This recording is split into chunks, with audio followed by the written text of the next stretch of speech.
in the midst of the busy, unending noisy streets of Zabardi Road of Caloocan.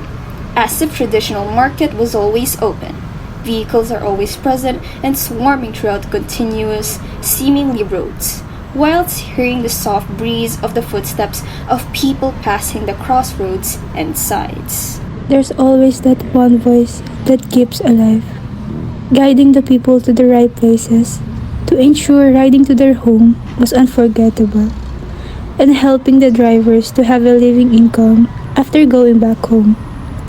A bridge of communication between the crowd and the jeepney. Ra! Fairview, exit! Welcome, Santo Domingo! Ra! Welcome! SM Fairview!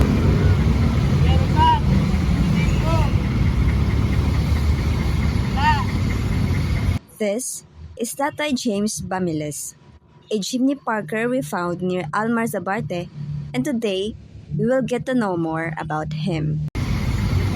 Maaari mo bang ipakilala ang iyong sarili at sabihin kung gaano ka nakatagal nagtatrabaho bilang taga-sigaw, taga-tawag ng pasahero sa jeepney? Hindi ko malaman. Hindi mo na po malaman kung... Hindi ko malaman kung kailan ako mawawala, di ba?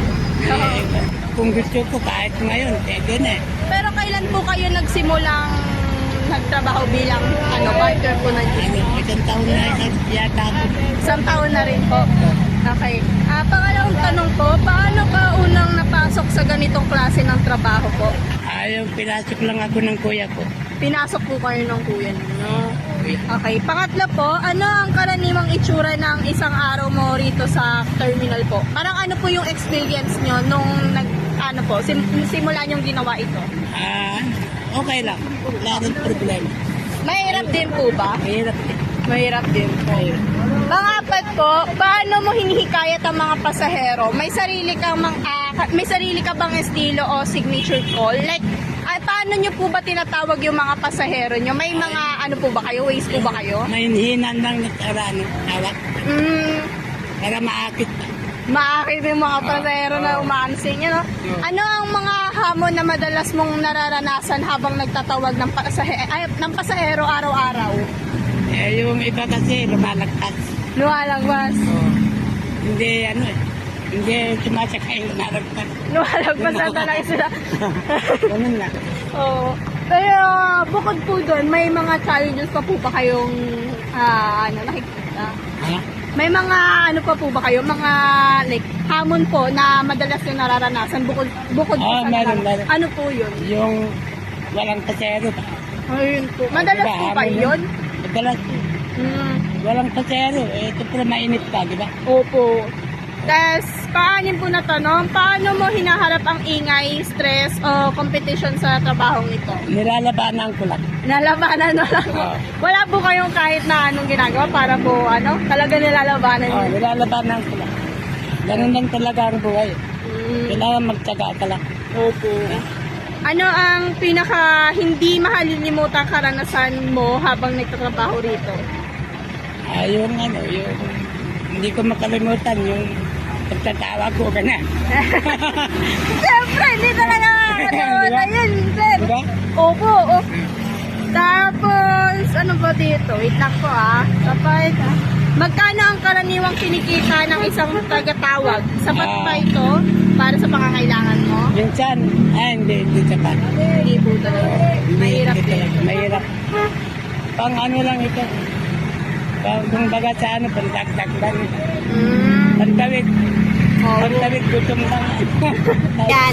Number 9 po, paano ka karaniwang tinatrato ng pasahero? Pinapansin ka ba nila? Hindi pinapansin? Aba, SM po. Pinapansin ako. Pinapansin po. Like, Siyempre, tinatawag ko sila eh. hindi naman po sila nagsusungit sa inyo. Hindi naman. Pero may mga masungit din po. Meron din. Hindi naman para-pareho yung tao na sana all. Hindi eh. Di ba? Oo. Tapos, Pero highway SM, Fairview, Robinson. 10 po, Diba? ano sa tingin mo ang papel ng mga tagatawag sa araw-araw ng biyahe ng mga Pilipino? Tingin ko parang parang ako ang kapangyarihan. Kunyari lang ha. Siyempre ako nagkatawag eh. Kumbaga kayo po yung Oo. naghihikayat sa mga pasahero ninyo no? Parang ako ang may kapangyarihan. Ayun.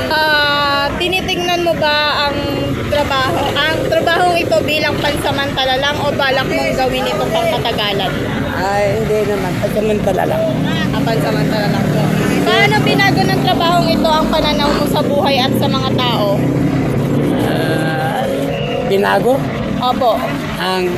Yung trabaho po ito, paano po ba nabago ng trabahong ito yung pananaw niyo po sa buhay? ay, may pagkakitaan ng konti. Ano lang, di ba? Opo. Kaya nabago.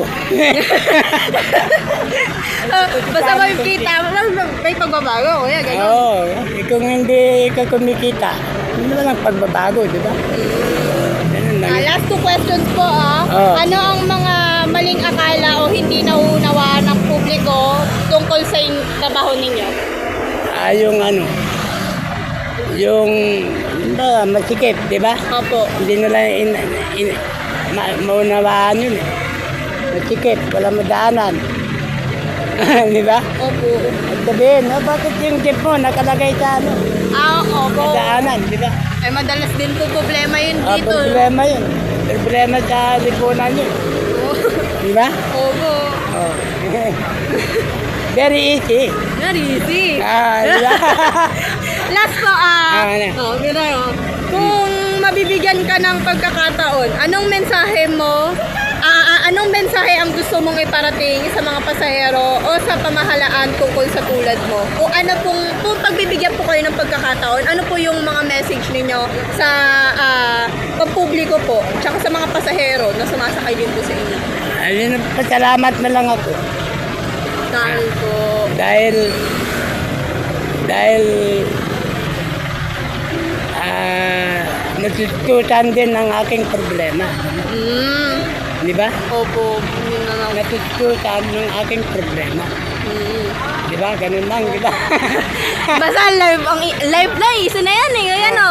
Pwede na. Pwede na yan. Thank you po kuya, maraming salamat po. Fearful. To end our documentary, we tried calling for passengers, just to have a taste of what Tata James does every day.